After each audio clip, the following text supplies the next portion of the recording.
Hello, and welcome to the Chest Journal's Editor Highlights podcast. Each month, Chest Editor-in-Chief Dr. Peter Mazzone highlights key articles from the current issue of the journal to help clinicians stay informed about new research in the fields of pulmonary, critical care, and sleep medicine. To introduce this month's episode, here is Dr. Peter Mazzone. Thank you for tuning in to the Editor's Highlight podcast for the January 2024 issue of the journal Chest. We have a great lineup of diverse content in this month's issue. Over the next 15 minutes or so, I'll provide a brief overview of key manuscripts published in each of our content areas. We'll start with our chest infections content area. Differences in outcomes of treatment of community-acquired pneumonia with first-line versus alternative antibiotic regimens are not clear. In this issue, Bay and colleagues report findings from a retrospective cohort study of 23,512 patients designed to evaluate whether there is a difference in in-hospital mortality between first-line and alternative antibiotic regimens for treatment of patients hospitalized in a non-ICU ward setting with community-acquired pneumonia. 39.7% of patients received first-line treatment with a beta-lactam and macrolide. The adjusted risk difference for in-hospital mortality compared to first-line treatment was 1.5% for a beta-lactam, negative 0.9% for a fluoroquinolone, and negative 1.9% for a beta-lactam plus doxycycline. Beta-lactam use alone was associated with longer time to discharge and a possible small but clinically important increase in risk of death. These findings suggest first-line and alternative therapies for patients hospitalized with a non-severe community-acquired pneumonia can be considered effective regimens. Also in this section is a systematic review and meta-analysis of tobacco use and the risk of recurrence and mortality among people with tuberculosis, a multi-center retrospective study of the epidemiology and clinical patterns of lung abscesses in the intensive care unit, a multi-center retrospective observational cohort study of low versus conventional dose trimethoprim sulfamethoxazole treatment for pneumocystis pneumonia in non-HIV infected patients, and a research letter analyzing SARS-CoV-2 risk and disease severity among people with bronchiectasis in 3 population registries. On to our COPD content area. The magnitude of the effect of moderate to vigorous physical activity initiation on real-world clinical outcomes in patients with COPD has not been well investigated.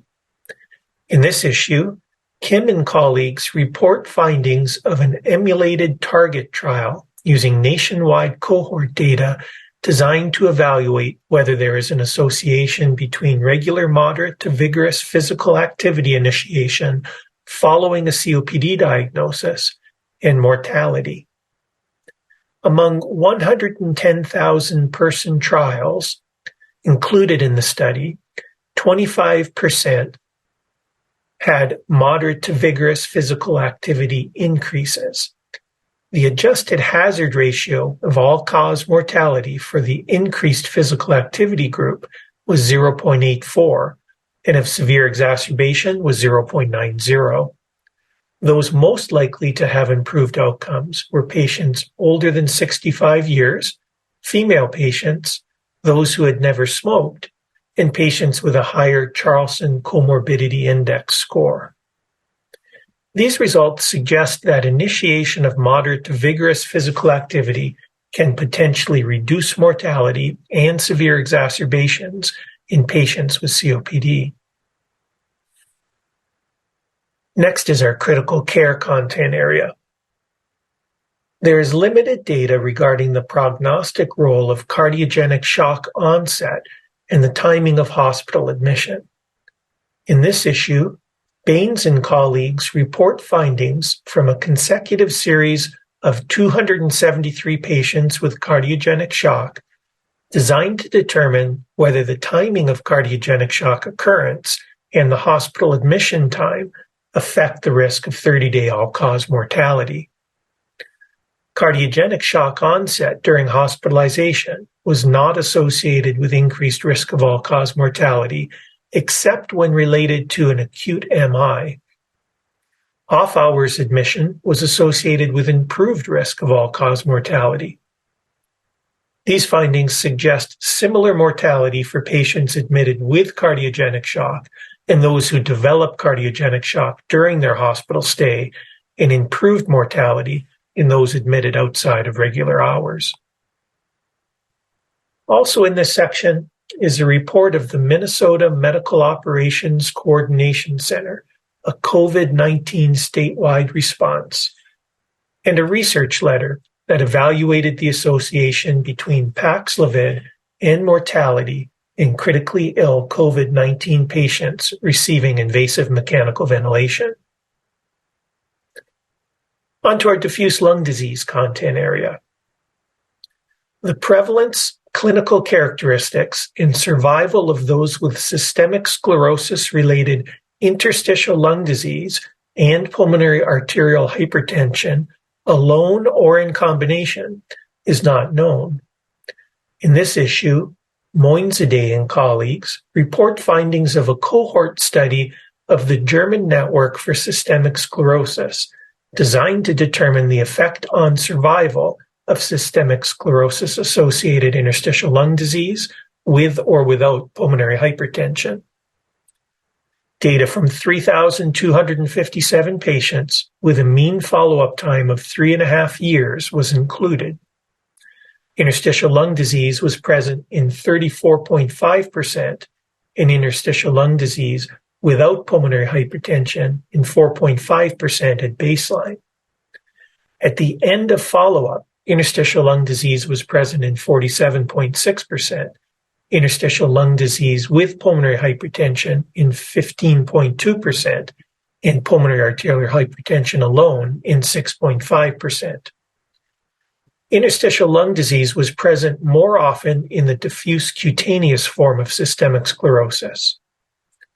5-year survival was 96.4% for patients without pulmonary involvement of their systemic sclerosis, which differed significantly between those with pulmonary involvement, and survival was worse for those with interstitial lung disease combined with pulmonary hypertension.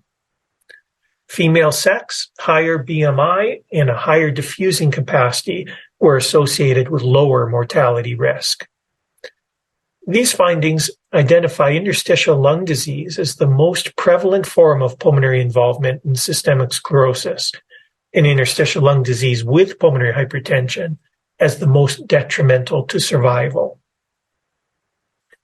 Completing this section is a research letter that compares the utilization of antifibrotic medications by patient income level. Onto our education and clinical practice content area. The role of respiratory pathogens in triggering acute chest syndrome is unclear. In this issue, Assad and colleagues report findings from an interrupted time series analysis of patient records from a national hospital-based surveillance system designed to determine the role of respiratory pathogens in acute chest syndrome epidemiology. 2,306 episodes of acute chest syndrome were included in the analysis. A significant decrease by 29.5% in acute chest syndrome incidence was observed after the institution of COVID-19 non-pharmaceutical interventions, and a significant increase by 24.4% after the interventions were lifted. Population-level incidence of respiratory pathogens suggested Streptococcus pneumonia accounted for 30.9% of acute chest syndrome incidence, and influenza 6.8%, while other pathogens had only a minor role. These findings suggest an impact of non-pharmaceutical interventions on acute chest syndrome incidence and the potential contribution of Streptococcus pneumonia in triggering childhood acute chest syndrome.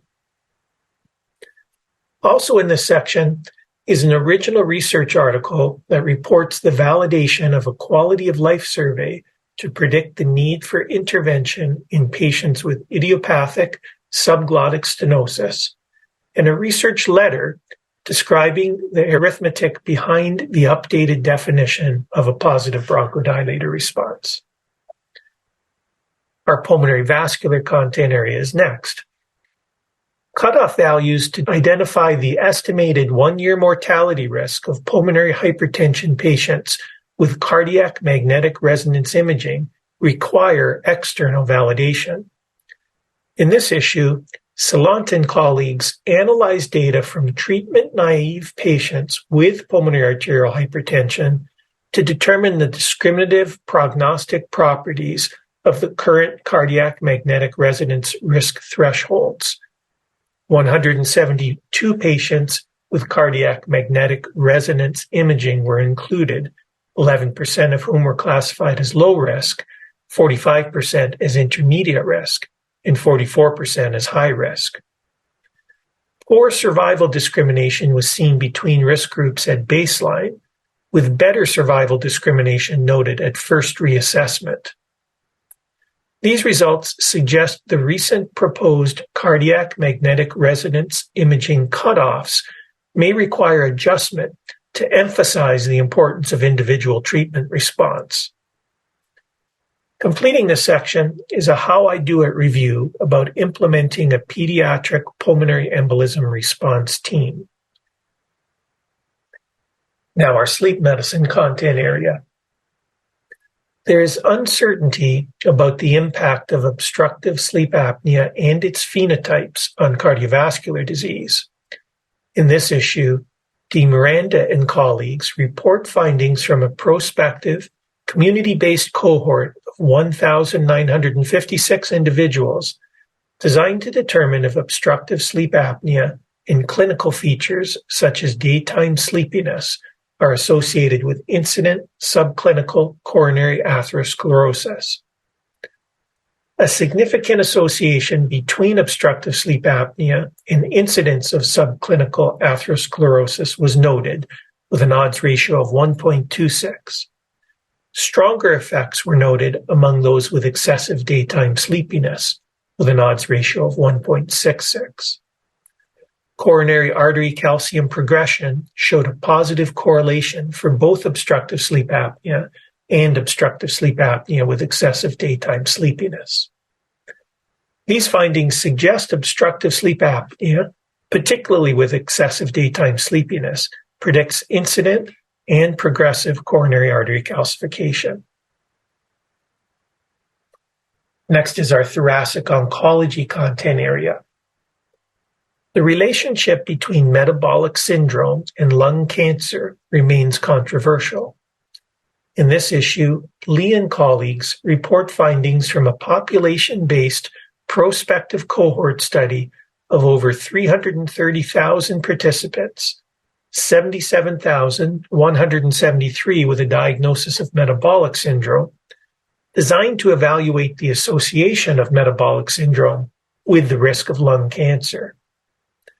2,425 participants developed lung cancer over a median follow-up of 10.9 years.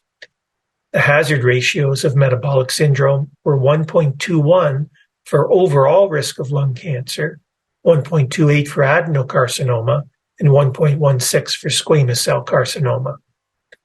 Hazard ratios increased with the number of metabolic abnormalities. High-density lipoprotein cholesterol, waist circumference, and hyperglycemia were also associated with lung cancer risk. A stronger effect was noted in women and those who used tobacco. These findings suggest the importance of taking metabolic status and markers into consideration for the estimation of lung cancer risk and the primary prevention of lung cancer.